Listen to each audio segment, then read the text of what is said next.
Hello, Shekhar here. വന്ദനം sir, ശങ്കറാണ്. സാറിൻ്റെ ഒരു പഴയ സുഹൃത്ത്.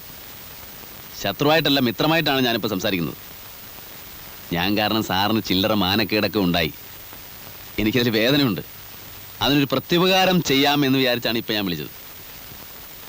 അന്താരാഷ്ട്ര മയക്കുമരുന്ന് ശൃംഖലയുമായി ബന്ധപ്പെട്ട ചിലരെ അറസ്റ്റ് ചെയ്യാൻ ഞാൻ സാറിനെ സഹായിക്കാം. മയക്കുമരുന്നുകൾക്ക് അടിമപ്പെട്ട് സ്വയം നശിക്കുന്ന ഇവിടുത്തെ ചെറുപ്പക്കാരെ രക്ഷിക്കാം. ഒപ്പം സാറിനൊരു സൽപ്പേരും ചെറിയൊരു പ്രൊമോഷനും. എന്തു പറയുന്നു? റാസ്കൽ, എനിക്ക് പ്രൊമോഷനും സൽപ്പേരും നീ വാങ്ങി തരാൻ പോകുന്നു?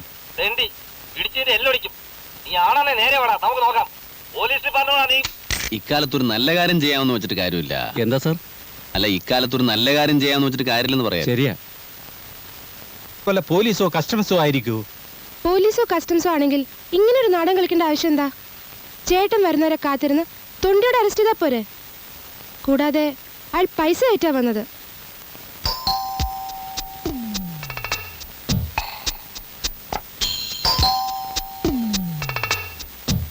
കോൺ?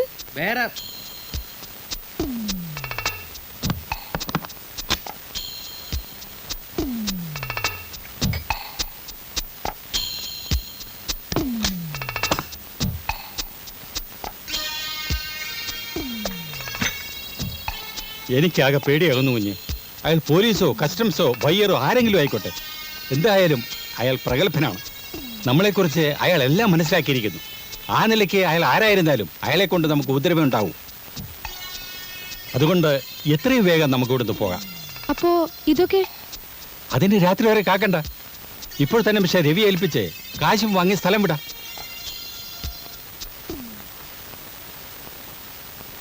ക്യാഷ് കൊണ്ടുവന്നിട്ടുണ്ട്. ഹോട്ടലിൽ വന്നയാളെ ഇതിനു മുമ്പ് കണ്ടിട്ടുണ്ടോ? എങ്ങനെയോ നിങ്ങൾ ആരാന്നറിഞ്ഞ് സാധനം വാങ്ങാമെന്ന ആളായിരിക്കും. എന്നാലും ആരെടാ അവൻ? ഞാൻ തന്നെ.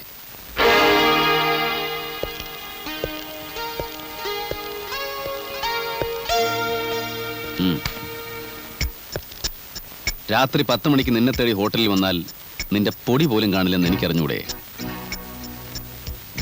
സാധനവുമായി ഇയാൾ വരുമ്പോ ഹോട്ടലിൽ വെച്ച് നിങ്ങളെ രണ്ടുപേരെയും എനിക്ക് കസ്റ്റഡിയിൽ എടുക്കാമായിരുന്നു. പക്ഷേ വാങ്ങുന്നവൻ എനിക്ക് കിട്ടില്ലല്ലോ.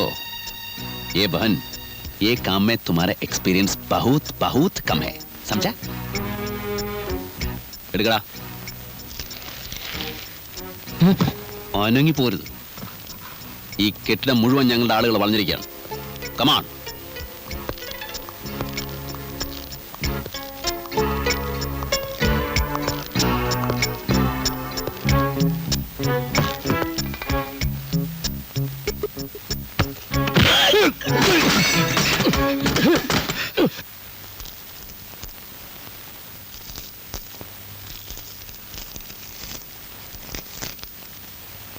ധാരാ കൊണ്ടുവന്നേ?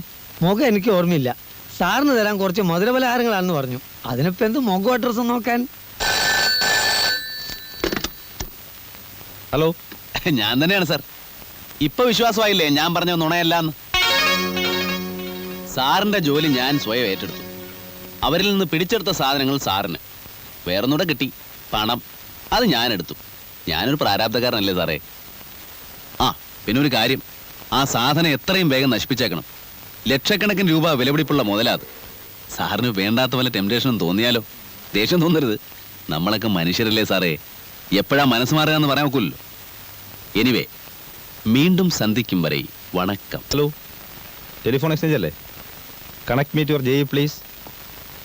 Good morning, I am Shekhar, CI Shekhar. ഒരു ഉപകാരം ചെയ്യണം. സ്റ്റേഷനിലേക്കും എൻ്റെ വീട്ടിലേക്കും വരുന്ന ടെലിഫോൺ കോൾസിൻ്റെ നമ്പറുകൾ ഒന്ന് ട്രേസ് ചെയ്യണം. കുറച്ച് ദിവസത്തേക്ക് മതി.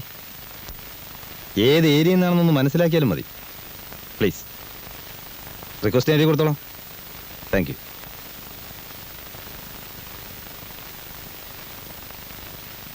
എന്തിനാണ് സൂചി പിടിച്ചതിരിക്കണേ? അത് പൊട്ടിപ്പോയാലോ? ഇത് നടക്കുന്നില്ല. നടക്കുന്നില്ലേ പിടിച്ചതിരിക്കണോ? താൻ ഏതാ? വാസുദേവൻ സാർ എവിടെ? ഏത് വാസുദേവൻ സാറ്? ഏത് വാസുദേവൻ സാറോ? അപ്പൊ താൻ എങ്ങനെ അകത്ത് കയറി? നിങ്ങളാരാ? പപ്പേട്ടന്റെ ഉമ്മയാ? പപ്പേട്ടനോ? അതാരാ? ഇവൻ പൂട്ട് പൊളിച്ച് അകത്ത് കടന്നതാണോ എന്റെ ഈശ്വര? പപ്പേട്ടാ, പപ്പേട്ടാ. ആ അകത്തുണ്ടായിരുന്നോ? സാറിന്റെ പേര് പപ്പൻ എന്നാണോ? ആ അങ്ങനെ ഒരു പേരെനിക്കുണ്ട്. കമ്പനി എല്ലാവരും അങ്ങനെയാ വിളിക്കുക. ഞാനെങ്കിലും പോയി കുറച്ച് ചായ ഉണ്ടാക്കി, ഞാൻ വെള്ളം വെച്ചിട്ടുണ്ട്.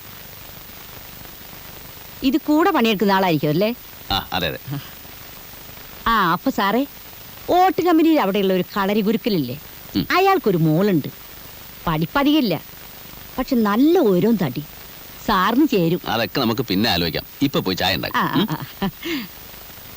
ചില്ലറ പണിയൊക്കെ ചെയ്യാൻ പറ്റുന്ന സ്ത്രീയാ. നിങ്ങളെ ശരിക്കുള്ള പേരെന്താ? പപ്പ, വാസുദേവ്, പിന്നെന്താ ലൂയിസാ? ഏത് പേരാ ജമാലിന് ഇഷ്ടം? പേരിനല്ലല്ലോ ഇഷ്ടപ്പെടുക, മനുഷ്യനെയല്ലേ. ജമാലിനെ കുറിച്ച് കാര്യവിവരമൊക്കെ ഉണ്ടല്ലോ. തന്റെ ബാവൊക്കെ എപ്പോഴാ ഗോവയെന്ന് വരിക? അത് മൂപ്പരുടെ വീട്ടുകാർക്കും അറിയില്ല. സോറ നമ്മളെ പുരയിൽ ഇരുത്തി പൊറപ്പിക്കണില്ല. പെരുന്നാൾ അടുത്തല്ലോ, കുട്ടിയൊക്കെ കോടിക്കുപ്പായം വേണമെന്ന്. അതിനു മുമ്പ് ബാബുക്ക വരാണ്ടിരിക്കില്ല. കുവൈത്ത് നളിയൻ്റെ വിവരമൊന്നും ഇല്ലാത്തതുകൊണ്ട് സൂറയുടെ കരച്ചിലത് വേറെ. നമ്മളിപ്പോൾ എന്താ ചെയ്യുക?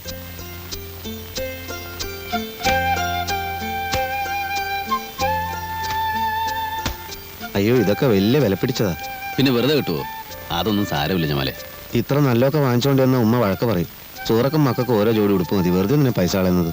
ജമാല് ചോദിച്ചിട്ടില്ലല്ലോ ഞാൻ വാങ്ങിച്ചിരുന്നത്, എന്റെ ഇഷ്ടത്തിനല്ലേ. എന്നാലും പൈസ ആരുടെ ആയാലും പൈസ തന്നെയല്ലേ. അതെ, നിങ്ങൾ ബില്ല് എഴുതിക്കൂ. ആ ബില്ലൊക്കെ എടുത്ത്.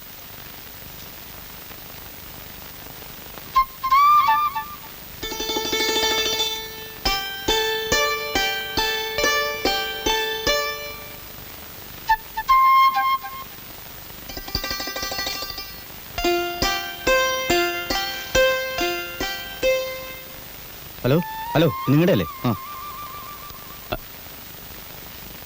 ആ ആനി നല്ല ആളാ. എന്താ ഫോൺ ചെയ്യാതിരുന്നത്? കൊള്ളാം. ഞാൻ എത്ര തവണ ട്രൈ ചെയ്തെന്നറിയോ? നിങ്ങളുടെ ലൈൻ എന്തോ തകരാറുണ്ട്. എപ്പോൾ വിളിച്ചാലും എൻഗേജ്ഡ്. ഞാൻ വിചാരിച്ചു എന്നോടെന്തോ ദേഷ്യമാണെന്ന്. നല്ല കാര്യമായി. ആനിയോട് ദേഷ്യപ്പെടാൻ എനിക്ക് ജമ്മത്ത് സാധിക്കില്ല. ഇപ്പോഴും ഡ്യൂട്ടിയിലാണോ? ഡ്യൂട്ടിയോ? ആ അതെ അതെ, ഇപ്പോൾ ഓഫാ. വീട്ടിൽ തനിച്ച് നിന്നിട്ട് മഹാബോർ. ആനിയാണെ വിളിച്ചിട്ട് കിട്ടുന്നുമില്ല. വെറുതെ ഒന്ന് പുറത്തിറങ്ങിയത്. കള്ളം. വെറുതെ പുറത്തിറങ്ങുന്നവരെങ്ങനെ ഇവിടെ എത്തുന്നത്? ഞാൻ വന്നത് എന്തിനാന്ന് പറഞ്ഞാൽ ആനി വിശ്വസിക്കില്ല.